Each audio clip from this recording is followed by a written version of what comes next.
दोस्तों, वक्फ को लेकर आपको पता होगा देश भर में घमासान मचा हुआ है। सरकार जहां इस कानून की तारीफें के पुल बांध रही है, तो वहीं दूसरी तरफ विपक्ष लगातार इसमें खामियां गिना रहा है।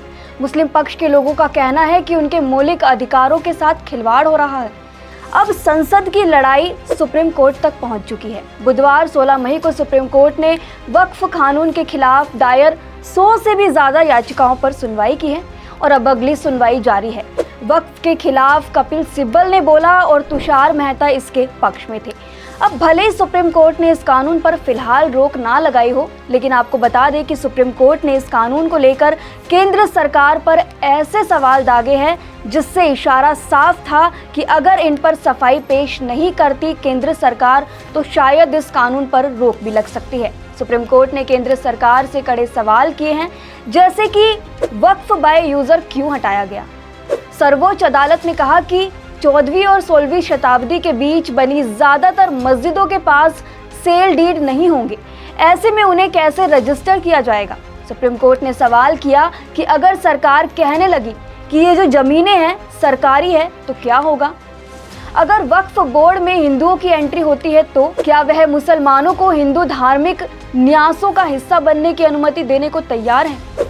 ऐसे ही कुछ सुनवाई के दौरान हुआ। सुप्रीम कोर्ट की सुनवाई में बुधवार को क्या कुछ हुआ, ये जानने के लिए वीडियो एंड तक देखें, क्योंकि इस वीडियो में हम आपको बताएंगे कि सुप्रीम कोर्ट को इस कानून के प्रावधान में जो चीज़ें खटकी हैं, जो उनको भी लगा है कि मुस्लिम के साथ उनके मौलिक अधिकारों के साथ खिलवाड़ हो रहा है। सबसे जो मेन क्वेश्चन था जो सुप्रीम कोर्ट ने रेज किया यहाँ पर, वो ये था, जैसा कि कहा जा रहा है कि वक्फ बोर्ड में मुस्लिम के जगह 2 मेंबर हिंदू के भी होंगे। तो ऐसे में सुप्रीम कोर्ट का सवाल ये है कि क्या सरकार मुसलमानों को मंदिरों के बोर्ड में शामिल करेगी, क्योंकि जिस तरीके से अगर वक्फ कानून में हिंदू की एंट्री हो सकती है तो हिंदुओं के बोर्ड में मुसलमानों की क्यों नहीं हो सकती। वक्फ संशोधन कानून के खिलाफ सुप्रीम कोर्ट में बुधवार को 2 घंटे सुनवाई हुई। सुप्रीम कोर्ट ने इन याचिकाओं पर 2 हफ्ते के अंदर केंद्र सरकार से जवाब भी मांगा है। सुनवाई में सुप्रीम कोर्ट ने ये भी कहा कि कानून के लागू होने पर तत्काल रोक तो नहीं लगाई है, लेकिन वक्फ कानून के विरोध में देश भर में हो रही हिंसा पर चिंता जताई है।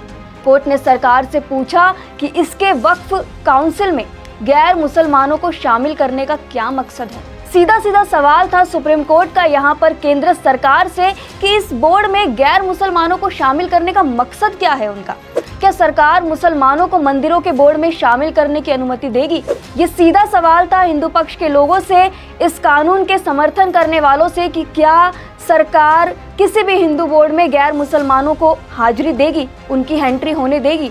दूसरा सवाल जो सुप्रीम कोर्ट ने केंद्र सरकार से किया, तुषार मेहता से किया, वो ये था कि क्या वक्फ बाय यूजर खत्म करने का मकसद क्या है। सुप्रीम कोर्ट ने कहा कि वक्फ बाय यूजर का प्रावधान खत्म करने का क्या असर होगा।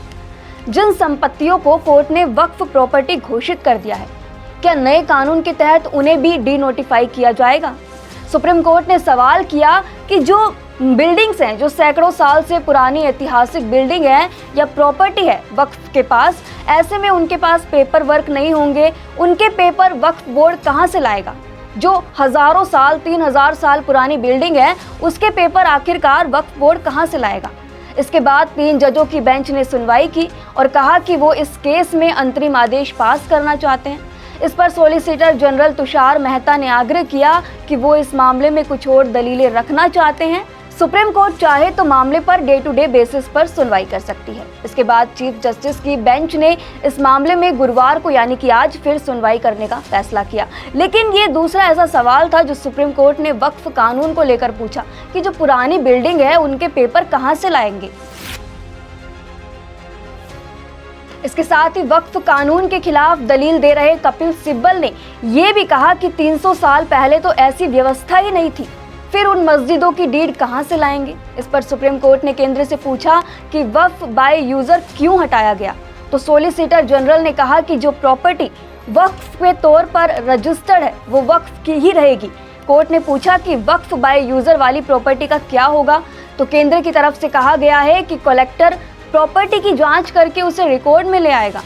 इतना ही नहीं, एक और चीज़ जो सुप्रीम कोर्ट को वक्फ कानून के प्रावधान में खटकी वो ये थी, सबसे खास बात जो हम आपको बताएंगे कि वक्फ कानून 2025 में एक ऐसा प्रावधान है जिसमें ये कहा गया है कि कलेक्टर द्वारा ये जांच किए जाने तक कि संपत्ति सरकारी भूमि है या नहीं, वक्फ संपत्ति को वक्फ नहीं माना जाएगा।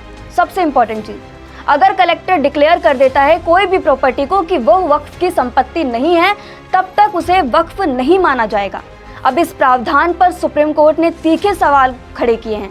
उन्होंने इस पर रोक भी लगाने के संकेत दिए हैं। इस पर बेंच ने यह कहा कि अदालतों द्वारा वक्फ के रूप में घोषित संपत्तियों को वक्फ के रूप में गैर अधिसूचित नहीं किया जाना चाहिए, चाहे वे उपयोगकर्ता द्वारा वक्फ हो या विलेख द्वारा वक्फ हो।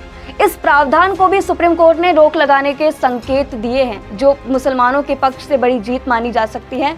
तो पूरी सुनवाई में बेंच ने अधिनियम के हर प्रावधान पर आपत्तियों पर गौर किया। जो भी इस कानून के खिलाफ थे, जो भी आपत्तियां उन्होंने जताई, एक एक करके सुप्रीम कोर्ट ने इसकी सुनवाई की और केंद्रीय वक्फ परिषद और राज्य वक्फ बोर्डों में गैर मुसलमानों को शामिल करने सहित कानून के कई पहलुओं पर आपत्तियां व्यक्त की।